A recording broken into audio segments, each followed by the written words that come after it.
Welcome back to the show. I'm Alex. This podcast is based on the principles and practices found in the book, Building Better Relationships by Paul Schwinghammer, available in multiple formats, including audiobook on Amazon and Barnes & Noble. And I'm Sabrina. This is Building Better Relationships in Construction, where we talk about the realities of home building and construction management, what actually works on real projects with real clients. Today's episode is Chapter 34, Never Overcommit. If you've been in this industry for more than, say, 5 minutes, you know your real currency isn't your equipment or even your crews.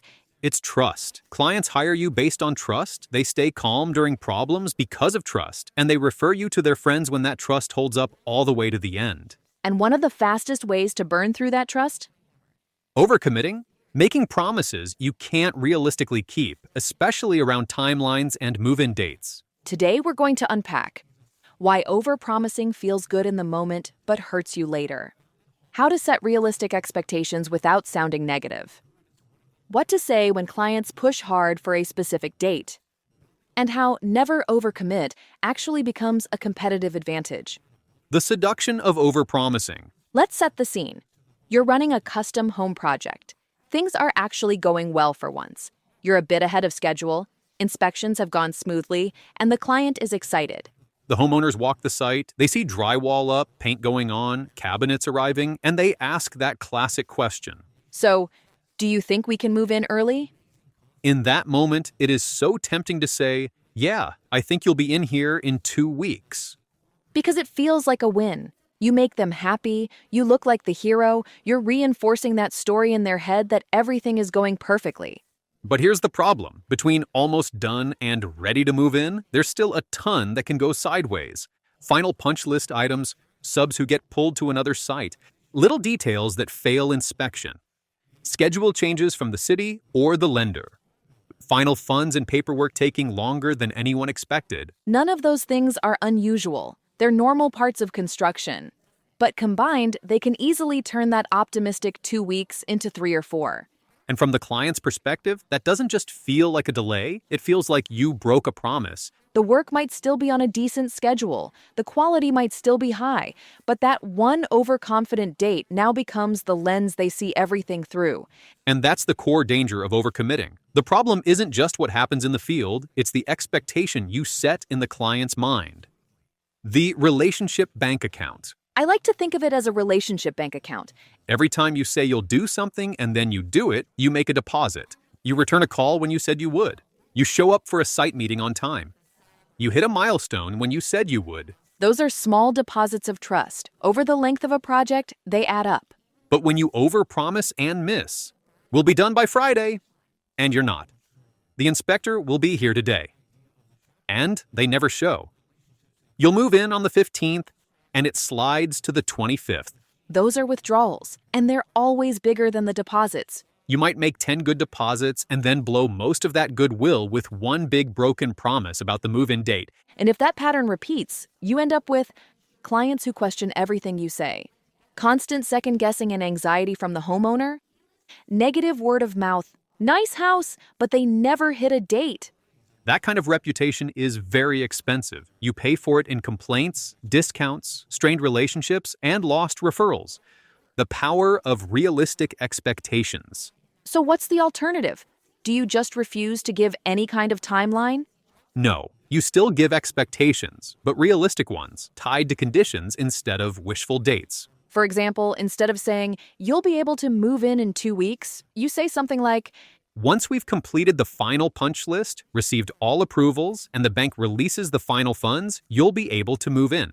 That one sentence does a lot of work. It anchors move-in to specific, measurable conditions. It shows you care about quality and compliance, not just speed. And it protects your credibility if one of those outside factors slows things down. If something does get delayed, say an inspection gets pushed or the bank drags its feet, your promise is still intact because you never guaranteed the exact date. You explained the process. Clients may not love the delay, but they at least understand where it came from, and they don't feel like you lied to them. What to say when they push for a date? Let's talk about the moment it gets uncomfortable, when clients really press for a specific move-in date. They look at you and say, okay, but bottom line, when can we move in? This is where a lot of builders and project managers crack and blurt out a number. Here's a better response you can use, almost word for word. I completely understand you're eager to settle in. We are working diligently and things are going well. Right now, the only thing I can guarantee is this. Once all the final approvals are in, payments are completed, and the punch list is wrapped up, you'll be able to move in. Whether that ends up being a week, 2 weeks, or sooner, we'll do everything we can to get you settled as quickly as possible. But I don't want to promise an exact date until I know those pieces are locked in. That response checks a few important boxes. You acknowledge their eagerness and emotions. You reassure them you're pushing the project forward. You're honest about what you can and can't control.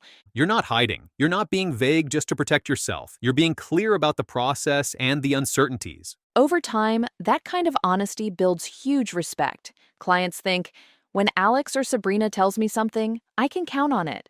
Why we overcommit in the first place. Let's be real. Most people don't overcommit because they're trying to trick their clients. No, it usually comes from good intentions, wanting to keep people happy, wanting to look confident and in control, trying to avoid an awkward conversation in the moment. In the short term, being optimistic feels like a gift. You're giving the client hope. You're giving yourself a little ego boost. Look at us, we're ahead of schedule. But optimism that's not anchored in reality just becomes a delayed argument. You're basically setting up a future conflict. Here's what overcommitting actually creates.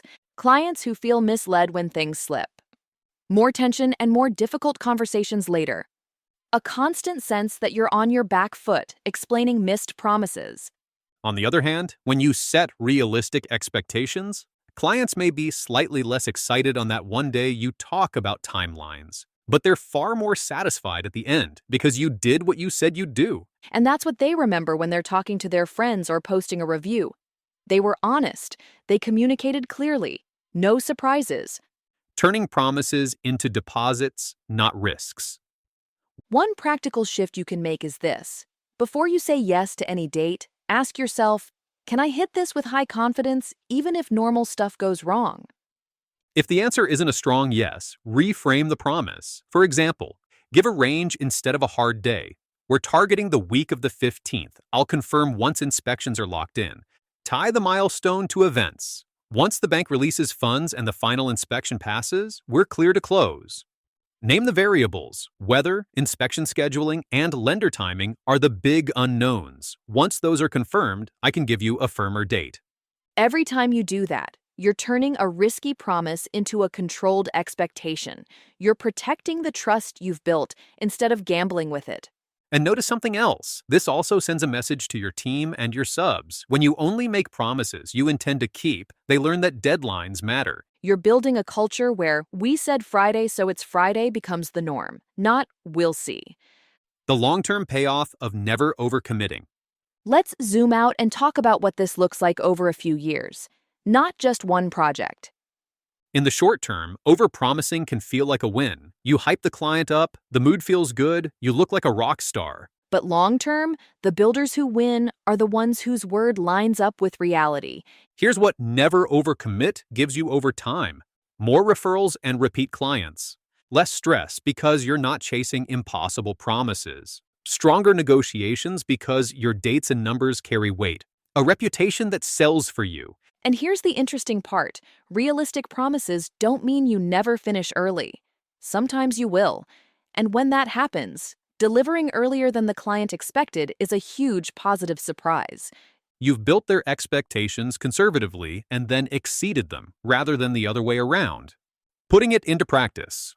Let's bring this down to a few simple, actionable habits you can start using right away. First, don't promise dates you don't control. If inspections, lenders, or utilities are involved, talk in terms of once X happens, not on the 10th. Second, tie major milestones like move-in to clear conditions. Once the punch list is complete, all final approvals are in, and the bank releases the last draw, you'll be able to move in. Third, when you're ahead of schedule, share that as good news. We're running ahead right now. But resist the urge to lock in a new, earlier finish date until you've checked everything that's still left. And fourth, When clients press for a date, stay calm, stay kind, and stay honest. Use language like, I want to give you a date I can stand behind, not one that might change in a week. Here's what has to happen first. Those small shifts protect the relationship bank account. They build a foundation of integrity that will carry your business through the ups and downs of every project. Clients don't actually need you to be a magician. They need you to be reliable. They want to know that if you say something, it's grounded in reality. Never overcommit, set truthful, achievable expectations, communicate clearly, then deliver. That's it for Chapter 34. Never overcommit. If you found this useful, share this episode with a project manager, a superintendent, or anyone on your team who talks to clients. Getting everyone aligned on how you make promises and how you keep them can completely change the way your projects feel for you and for your clients. Thanks for listening to Building Better Relationships in Construction. I'm Sabrina. And I'm Alex. Build well, communicate clearly, and protect that trust.